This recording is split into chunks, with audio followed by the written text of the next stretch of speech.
What is up, you guys? It's about to go down, man. This 100, Let's do this. Live viewing. We know the king Merrim is back on his way back to the palace to regain his memories. He says, maybe if I go back to the palace, I'll regain my memory. We know that man, poof, he's up to no good. No good whatsoever. He's just like, I gotta get rid of this girl. They discovered that the chairman lost. They were like, no, no.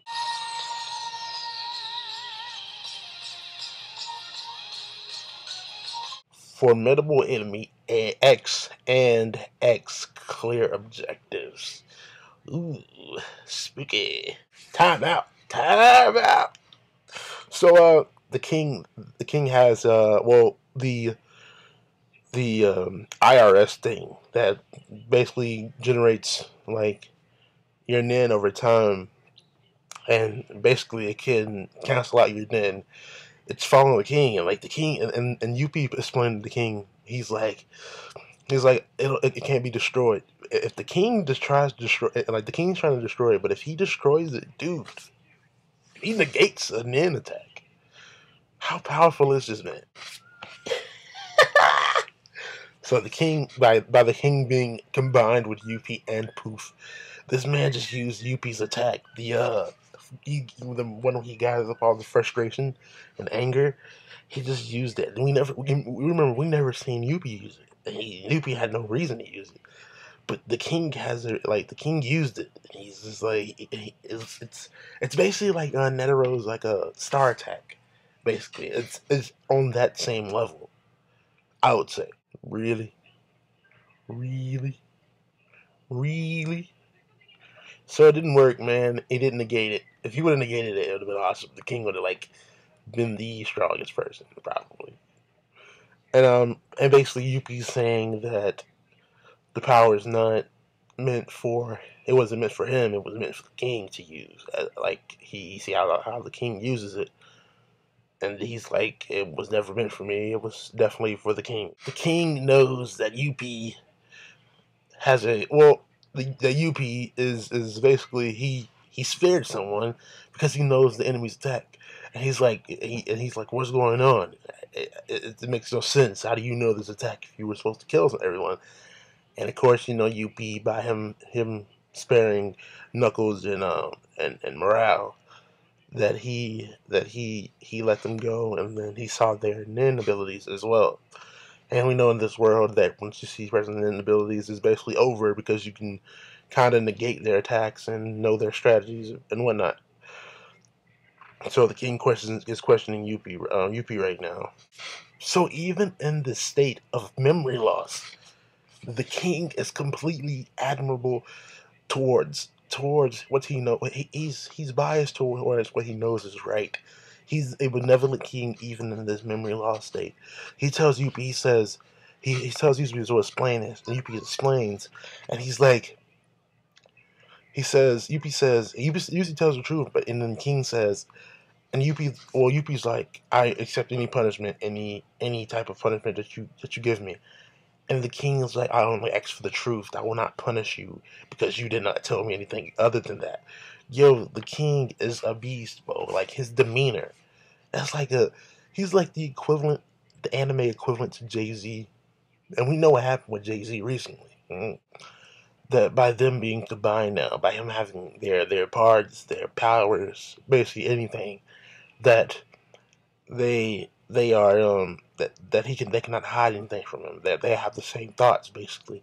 So he knows about Apu's plan to take out Komogi, and that's why he's going back to the palace so fast, I believe, in a hasty manner. So the king is aware of their human characteristics that are in the Chimera Ants.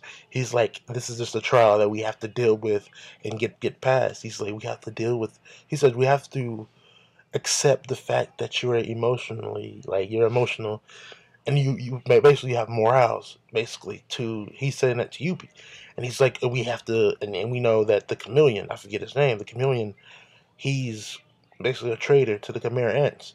He's like, we have to accept we have to accept the betrayal of the traitor, basically saying that each chimera ant is going to be different, and he knows this. He knows what's going to happen, and he does not try to restrict that whatsoever, the individuality of the ants. And we know before that the ants they were trying to restrict the individuality of the ants back when the cult and everything, back when the queen was still alive. So basically, Poof is after Kamugi, but he thinks that they think that, well, they do think that he's after Melrone. That's the chameleon's name. I just remembered it. Melrone.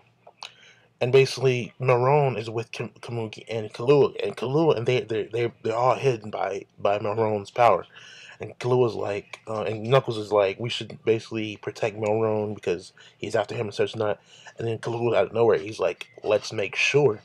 So I guess Kalua's going to come up, devise a plan to see who he is really after. Kalua finds out that Poof is after Kamugi, and this man just instantly turns on Godspeed right when he attacks, bro. And Poof is surprised, dude. Poof is like, where the hell did he go? Like, he's like, this nigga fast. He got those slave feet. Nah, I'm joking. Chill out. But basically, he's surprised, man. Time out. So Kalua's Godspeed, man. He could go. He said he could go all night, and we know he used it before, and it was for a short period of time. But he was also like if I'm not mistaken, he was also like tired at the time. But he recharged in the wall, basically, like he was a cell phone, and he recharged his powers. And he just said he could go all night. So this is definitely testament to that his powers are longer. He can go long as possible if he's charged up.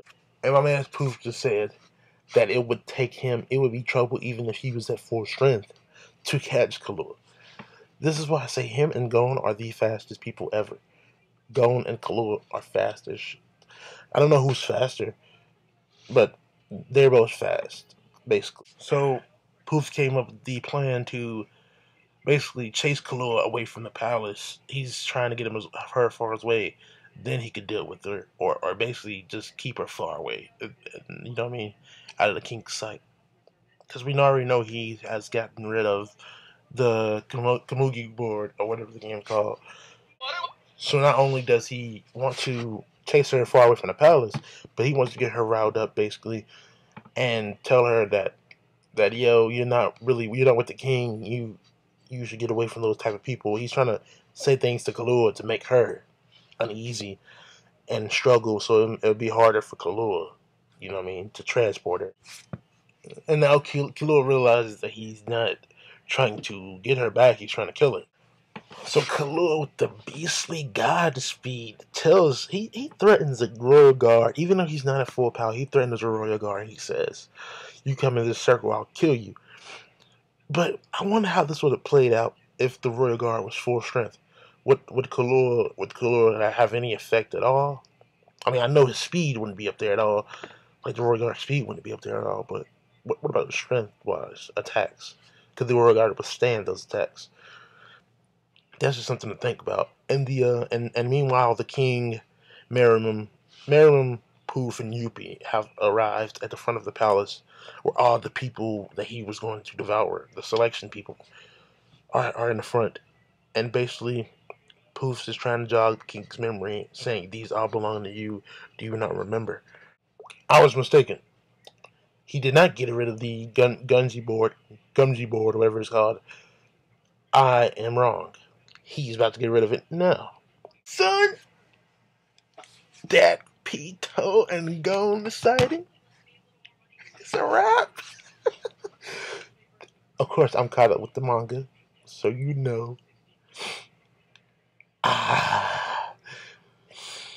What do you smell? Tell me what you smell. That's the question at the end of this review, dude. Dude. Man, I can't wait for next episode. This is the end of the episode. This is a great episode. Great episode. It's hide and seek. Tag. This is a great episode. A lot of movement, dude.